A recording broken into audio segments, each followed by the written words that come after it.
What's up, guys? It's everyone's favorite Campy here. And Kelsey. Today is June 18th, 2023. It is the 1 year anniversary of the accident that changed mine and her life forever. And we've gotten a lot of questions about different random things on the Cam and Kelsey Keep Rolling page and stuff like that. So we decided that since it's the 1 year anniversary that we would answer some of those questions. So one of the questions that we got is, what are some of the trickle-down side effects? And for me, the biggest one right off the rip was weight gain. I weigh more now than I did with 2 legs. And part of that is, I can't do cardiovascular exercise the same way. Dieting and also the medications that I'm on and stuff like that, it makes you gain weight. And, I go to the gym almost every day. I work out almost every day. And still, I weigh like 250 pounds. Yeah, weight gain, like you said, it can be from medications. There's tons of side effects with the stuff that we have to take. For me, one of the side effects that really hit me was hair loss. I lost probably about 50% of my hair. And, when you're already struggling with, this new self-image, having all your hair fall out doesn't help. Yeah. And also another trickle-down side effect was because I lost half of this hand, I had to use this hand a lot more. So I ended up getting carpal tunnel in this hand. So there's a scar right there and on the back side where I had to have carpal tunnel surgery. And there was a time there where neither hand was a strong hand. Neither hand really worked worth a shit.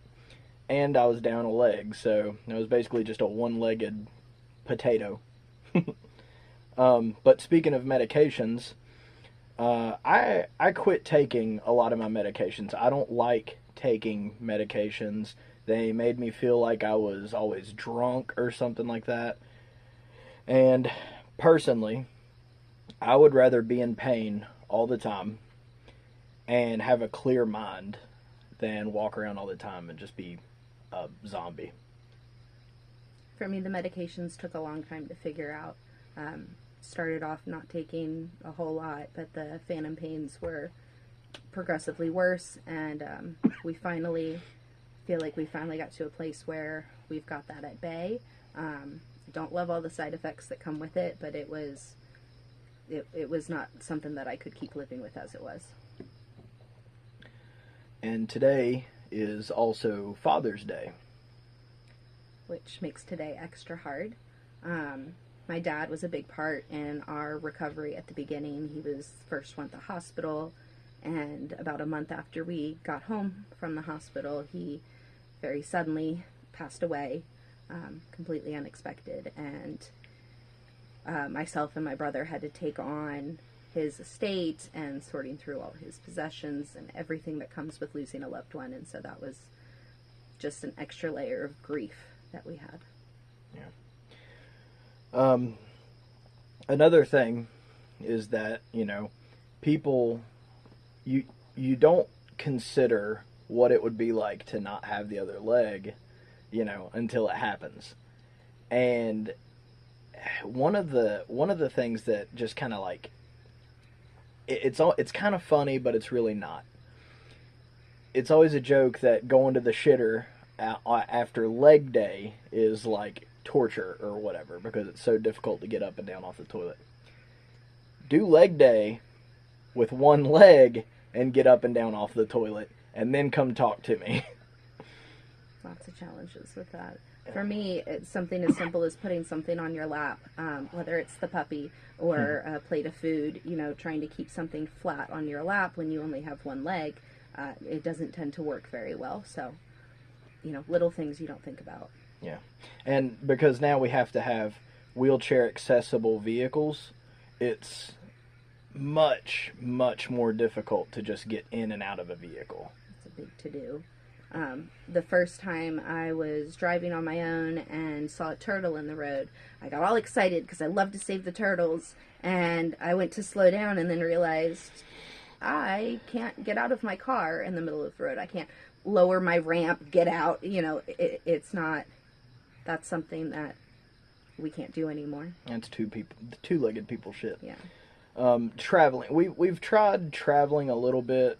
Really, being in a vehicle for much longer than a couple hours is just excruciating. It sucks. Very uncomfortable. Yeah. We were fortunate enough to be linked up with Matt and Sarah Behringer of Sawtooth Oak Farms, which is actually the shirt that I'm wearing right now. You know, you can't see it because of the way we have this thing set up, but and we went on a couple of their hunts. We went on a turkey hunt. We went on a deer hunt. I killed 4 deer, more than anybody else. Shot them all in the head. And they gave us a track chair. Matt came up to me and said, "Hey man, could you use this at your house?" And I said, "Abso-fucking-lutely." And it has been so helpful to have that thing. I love to shoot. Shooting has always been my thing. And now, because I have that track chair, I can actually go into the woods and set up targets and stuff, and then, you know, drive back out of the woods, and I can shoot from the track chair and stuff like that. It was just awesome. And Kelsey uses it too. Yeah, it's made our property much more accessible and him much happier now that he can shoot further. Yeah, and also, you know, a buddy of mine, Dennis, who I used to work with, he made me 2 shooting benches. So he made one of them so I can actually drive a wheelchair under the bench and just shoot off the bench from my wheelchair. So just like, you know, super thoughtful things.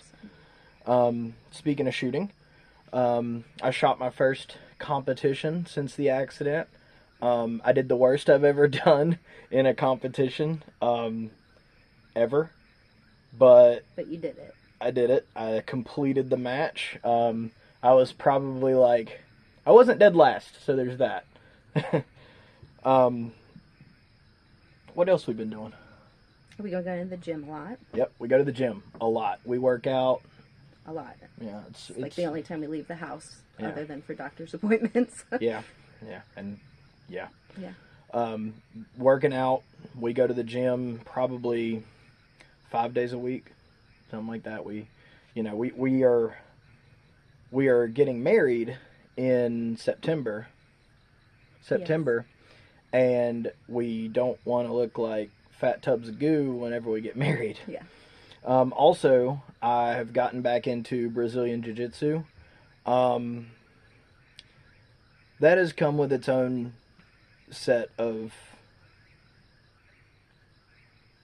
mental and physical challenges. I was pretty good at Brazilian Jiu-Jitsu before the accident, but I mean, you use both of your legs and both of your arms and, you know, your hands and everything like that in Jiu-Jitsu, and you know, most of the time I have to tape this one up, and I've only got one leg now, so it makes Jiu-Jitsu a lot more difficult for me. And also, you know, being heavier now on top of, you know, that. What else? Well, you have the court case coming up this week. That's right. Going to be a big one. In 4 days, actually. 4 days. In 4 days, I'm supposed to go to court. I went to... That's a mediation. I did a... what's it called? When they do all the questioning and such. I don't remember what that's called. My brain doesn't work. An interrogation. Yeah, I got interrogated. No. I had to do something a little while back where they just asked me a bunch of questions about the accident and stuff like that. And, you know, I'm going to court for it in 4 days. And we'll see what becomes of that, I guess. Don't have a lot of hope, unfortunately. No. It's a tough situation. Yeah. Well, so at the time of the accident, I was actually living in my camper. I had just moved out of my apartment and put most of my stuff in storage, and I had moved into my camper, and I was trying to save up some money and stuff like that. And now I'm in the process of it. I don't live here yet. I still live in Gastonia, but I'm in the process of moving to South Carolina with her, moving in with her. And I mean, like, this house is definitely more set up than it was. Yeah, the house that I lived in, I was renting from my dad. Now that he's passed away, I'm still here, and I have taken on the array of unfinished projects that he left for us. And so there is definitely always something to do. Luckily, they were able to make, some bathroom renovations, get it wheelchair accessible. Being able to take a real shower again was a big win. But there's definitely a lot that could still be done to make this house easier for us. Yeah, the walls are fucked. Yeah, we hit the walls a lot with our wheelchairs. And we have, ramps leading up into the house and stuff like that. I'm still in the Army. I haven't heard anything from anyone in the Army in a long time either. I hope the Army's doing okay. Or whatever. And your disability, right? Still waiting. Yeah. Still waiting. I did get a disability lawyer, and was basically told that at this point all we can do is wait. I applied in August for reference, so we've been waiting quite a while. You would think that there wouldn't be much question as to whether I'm disabled now or not, but apparently jury's still out on that one. Yeah. Because handicap spots are actually for fat people. They're not made for people in wheelchairs and shit like that, missing a leg, whatever. Handicap spots are a whole nother thing. Yeah. They are not always actually very accessible. No, a lot of them aren't.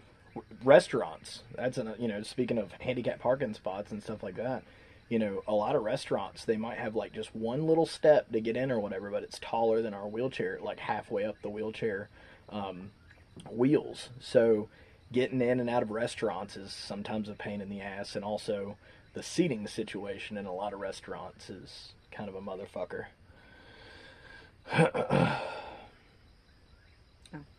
didn't know if you had anything to say about that. It's cool. You don't have to say nothing.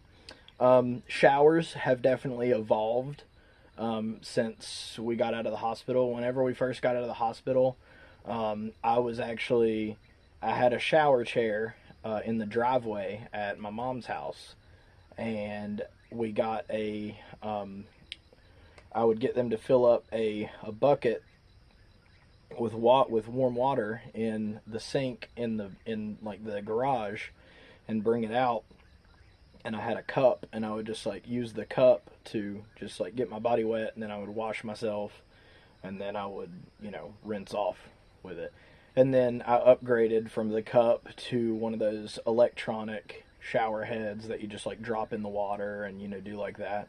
And there were quite a few times where I showered, or we both showered, just sitting in the driveway or sitting on Mom's back porch. Yep. And just outside showering. Very fancy. Started to suck in the wintertime. That was real shitty. And then we started getting more shower accommodations, like the shower chair. Had to get modifications to be able to get into the shower and stuff like that. Mm-hmm. And now it's gotten to where I can pull my wheelchair up to the edge of the shower and just step in, and then I'll sort of put my ass up against the wall and just stand on my one leg and shower like that, because a shower should take less than 5 minutes. It's not a fucking marathon. Just take a shower and get the fuck out. Being able to stand up to take a shower was a big deal. I broke my knee in the accident and was non-weight bearing on it for 12 weeks. So when I was able to stand up or hop with crutches, or somehow manage to get myself into the shower and have the strength to maintain standing for that long, that's a big win. Yeah. Who helped us the most is one of the last questions on here. At the beginning. Mm-hmm. Who helped us, and then who kept us fighting, I think was the question. Something like that. So, obviously our parents. Yeah. Between my mom and dad and your mom, who never left the hospital. Yeah, pretty much. They just went above and beyond what you would ever want to ask somebody to do for you. Yeah. It was for me, it was Mom, Todd Scandrett, and Manuel McCall.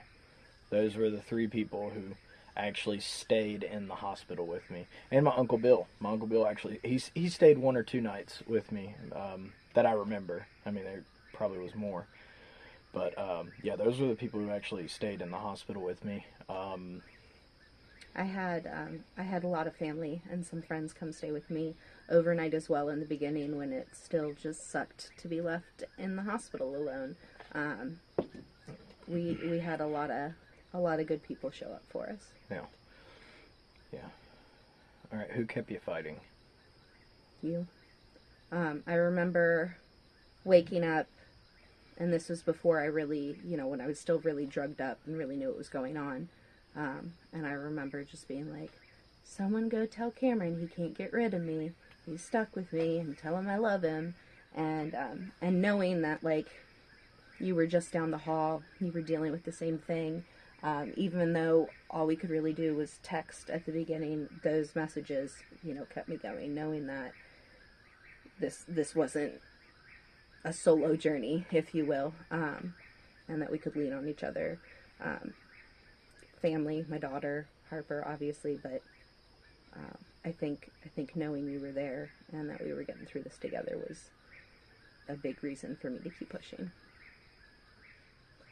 Alright guys, well, thanks for watching. If you have any more questions, please feel free to check out our Instagram page, and we'll keep answering questions for you. Thanks for listening. Alright guys, get out there and... Kick today in the dick! Close enough. I did it.